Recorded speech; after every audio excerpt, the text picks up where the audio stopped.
ఓం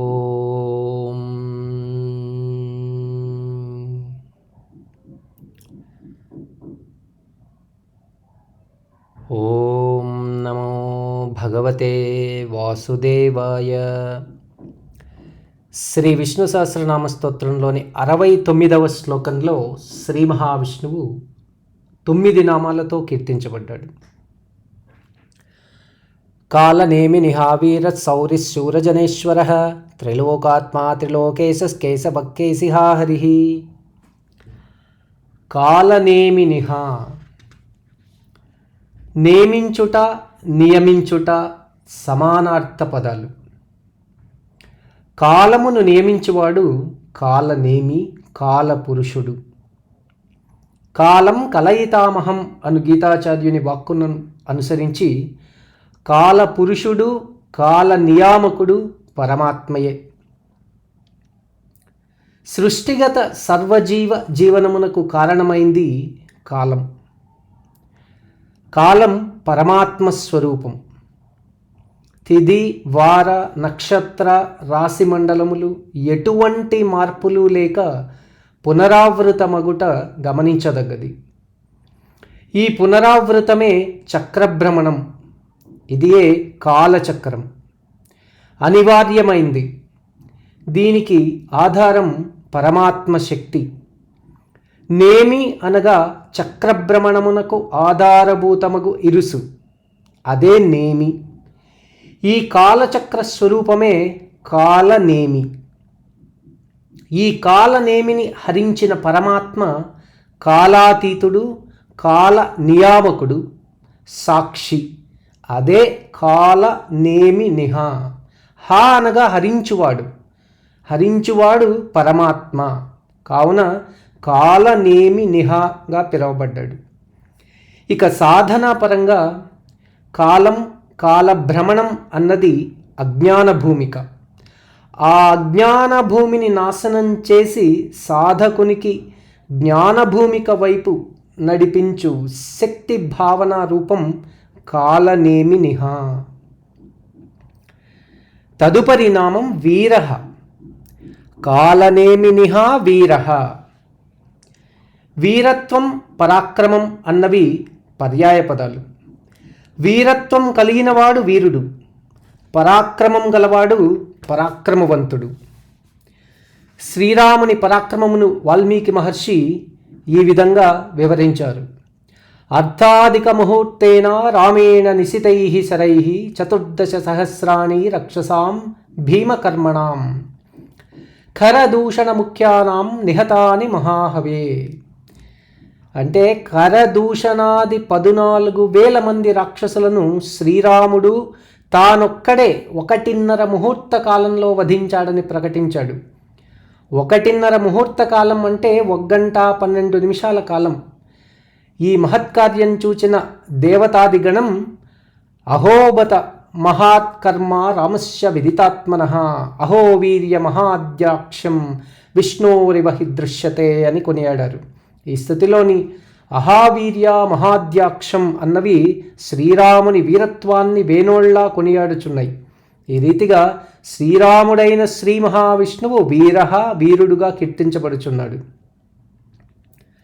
తదుపరి నామం శౌరిః. కాలనేమి నిహా వీరః శౌరిః. పరమాత్మని తేజో లక్షణములందు శౌర్యం ప్రధానమైన లక్షణం. సృష్టి పాలనా సామర్థ్యానికి మూలం. ధర్మ రక్షణలోను, సాధుజన పోషణలోను ముఖ్య పాత్ర కలిగింది. పరమాత్మ సంపత్ వైభవంలో అత్యంత ముఖ్యమైంది. వీర పరాక్రములకు ఇది మాతృక. సూరస్య అపత్యం పుమాన్ శౌరిః. యాదవ వంశంలోని సూరసేనుడను వాని పుత్రుడు వసుదేవుడు. ఆ వసుదేవుని కుమారుడు వాసుదేవుడు. వాసుదేవుడే శ్రీకృష్ణ పరమాత్మ. ఆ శ్రీకృష్ణుడు రాక్షస సంహారుడు, శౌరి, శౌర్యవంతుడు. తదుపరి నామం సూరజనేశ్వరః. కాలనేమి నిహా వీరః శౌరిః సూరజనేశ్వరః. శౌర్యం కలవారు సూరులు, సూరజనులు. ఎట్టి సందర్భములలోనూ తమ ధర్మమునందు ప్రవర్తించువారు సూరులు. దేవతాపరంగా ఇంద్రాది దిక్పాలకులు, వసు రుద్ర ఆదిత్యగణములు, రావణ వధ కొరకు భూమిపై అవతరించినట్టి దేవతాంశమూర్తులు, వాలి సుగ్రీవులు, హనుమంతుడు, నలుడు, నీలుడు మొదలగు వానర శ్రేష్ఠులు, దానంలో కర్ణుడు, ధర్మమందు ధర్మరాజు మొదలగు ధర్మ నిరుతులు సూర్యులు, వారికెల్లా అధిపతి ఈశ్వరుడగు పరమాత్మ శ్రీ మహావిష్ణువు సూరజనేశ్వరుడు. సూర్యులలో నిండిన శౌర్యతా తత్వమే శ్రీ మహావిష్ణువు. అందుకే ఆయన సూర్యజనేశ్వర అని పిలువబడ్డాడు. తదుపరి నామం త్రిలోకాత్మ. కాలనేమి నిహావీర శౌరి సూరజనేశ్వర త్రిలోకాత్మ. త్రిలోకములు అంటే భూలోకం, భువర్లోకం, సువర్లోకం. దీనినే వ్యాహృతి రూపంగా భూర్భువస్సువ అని ప్రస్తుతించుతున్నారు. దీనికి పరమాత్మ శబ్దాక్షరం ఓం చేర్చి ఉచ్చరించుటలో ఆత్మతత్వం అవగాహనకు వస్తుంది. అదియే ఓం భూర్భువస్సువ, గాయత్రి మంత్ర ప్రారంభం. గుణములు 3, కరణములు 3, అగ్ని సూర్య చంద్రమండలం అని మండలములు 3, జ్ఞాత జ్ఞానం జ్ఞేయములు అనేది జ్ఞానము యొక్క త్రిపుటి. త్రిపుటి అనగా కార్యసాధనలోని 3 అంశాలు. ఈ 3 అంశములే 3 లోకాలు. ఆలోచనా శక్తియే ఆత్మశక్తి. ఇదియే పరమేశ్వరుని సంకల్పం చేత బహిర్గతమైన ఇచ్ఛాశక్తి. అదే సర్వమునందు ఉండు ఆత్మశక్తి. 3 రకములుగా ప్రవర్తించుటే త్రిలోకం. దానికి మూలం పరమాత్మ చైతన్యం. అదే త్రిలోకాత్మ. తదుపరి నామం త్రిలోకేశ. కాలనేమి నిహావీర శౌరి సూరజనేశ్వర త్రిలోకాత్మ త్రిలోకేశ. సర్వమునందుండి సర్వమునకు ఉనికిని ప్రసాదించుట ఆత్మతత్వం, ప్రాణం. దీనినే అన్నమాచార్యులు అంతర్యామి అని వివరించాడు. ఉపాధిపరంగా ఆత్మగా ఏది చెప్పబడుతోందో సమిష్టిపరంగా అది పరమాత్మ అని గ్రహించదగ్గది. ఈ సమిష్టియే ఉపాధుల మేలి కలయిక. అందుకే సమిష్టిగత పరమాత్మయే త్రిలోకేశుడు. 3 శబ్దముల నాయకత్వమే త్రిలోకేశ. లోకపాలకులకు, భూస్వర్గ పాతాళములకు శాసనకర్త, నియామకుడు అగు శ్రీ మహావిష్ణువు త్రిలోకేశుడు. తదుపరి నామం కేశవ. త్రిలోకాత్ముడు, త్రిలోకేశుడు అని ఎవడు కీర్తించబడుచున్నాడో ఆ పరమాత్మయే కేశవుడు, కేశవ. సర్వత్రా అనగా అంతర్బహిశ్చతత్వం వ్యాపించిన చైతన్యమూర్తియే కేశవ. దీనినే భారత శాంతి పర్వంలో అంశమోయే ప్రకాశంతే మమతే కేశ సంజ్ఞితాః సర్వజ్ఞాః కేశవం తస్మాన్ మామాహు ద్విజసత్తమా అన్నారు. కేశములనగా కిరణములు, ప్రకాశమానములు. సర్వత్రా ప్రకాశమానుడై ప్రకాశించుచున్నవాడే కేశవుడు. సూర్యనారాయణుడు, త్రిమూర్తి స్వరూపుడు. క ఆ ఈశ కేశవ. క అంటే బ్రహ్మ, ఆ అంటే విష్ణువు, ఈశ అంటే రుద్రుడుగా సంకేతించబడిన పరమాత్మ కేశవుడు. త్రయీమూర్తి. దివాకర అన్నది ప్రార్థన. శివకేశవులకు భేదం లేని హరివంశ గ్రంథం కో బ్రహ్మేతి సమాఖ్యాతః ఈశోహం సర్వదేహినాం ఆవాం తవాంగే సంభూతౌ తస్కాత్ కేశవనామవాన్ అన్నది.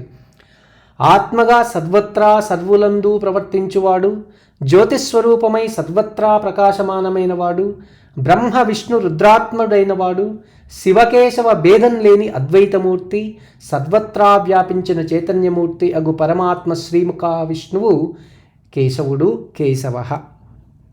తదుపరి నామం కేశిహ. కాలనేమి నిహావీర శౌరి సూరజనేశ్వర త్రిలోకాత్మ త్రిలోకేశవ కేశవ. కేసి అనువాడు రాక్షసుడు. శ్రీకృష్ణుని అనగా బాలకృష్ణుని వధించుటకు కంసుడు పంపగా గోకులమునకు వచ్చిన రాక్షసుడు కేసి. గుర్రం రూపంలోనున్న ఆ రక్కసుని గుర్తించి సంహరించాడు శ్రీకృష్ణుడు. కేసి అనువానిని హ అనగా హరించుటచే ఆనాటి నుండి శ్రీకృష్ణుడు కేశవునిగా కీర్తించబడ్డాడు. తమస్సును అనగా అజ్ఞానం, సమస్త దుఃఖాలకు కారణం. అట్టి అజ్ఞానమును నశింపజేయువాడగు పరమాత్మ శ్రీ మహావిష్ణువు కేశిహ అని కీర్తించబడ్డాడు. తదుపరి నామం హరిహి. కాలనేమి నిహావీర శౌరి శూరజనేశ్వర త్రిలోకాత్మా త్రిలోకేశ కేశవ కేశిహ హరిహి. హరించువాడు హరి. జనన మరణ చక్రం బారి నుండి పడక రక్షించువాడు. సంచితం అనగా గత జన్మ కర్మ ఫలితములు, ప్రారబ్ధం అనగా గతంలో జతకట్టిన వర్తమాన కర్మ ఫలితములు, ఆగామి అనగా భవిష్యత్ కర్మ ఫలితములు. ఈ మూడింటినే కర్మత్రయం అని, వాటి కర్మ ఫలములను వాసనాత్రయం అన్నారు జ్ఞానులు. ఈ వాసనాత్రయమును హరించి సాయుజ్య సాన్నిధ్యములనిచ్చువాడు పరమాత్మ. పుణ్యకర్మల వలన ముక్తికి మార్గం ఏర్పడుతుంది. పుణ్యకర్మ కానీ పాపకర్మ కానీ అనుభవింపక తప్పదు అన్నది శృతివాక్యం. పుణ్యానికి సుఖ సంతోషములు ఫలములు, పాపకర్మలకు దుఃఖాలు బాధలు ఫలితాలు. వీటిని అనుభవంలో కర్తృత్వ భావన లేకపోవటం ముక్తి. ఈ రీతిగా కర్మబంధనములను పోగొట్టువాడు హరించువాడు పరమాత్మ శ్రీ మహావిష్ణువు హరిగా పిలువబడ్డాడు. కాలనేమి నిహావీర శౌరి శూరజనేశ్వర త్రిలోకాత్మా త్రిలోకేశ కేశవ కేశిహ హరి.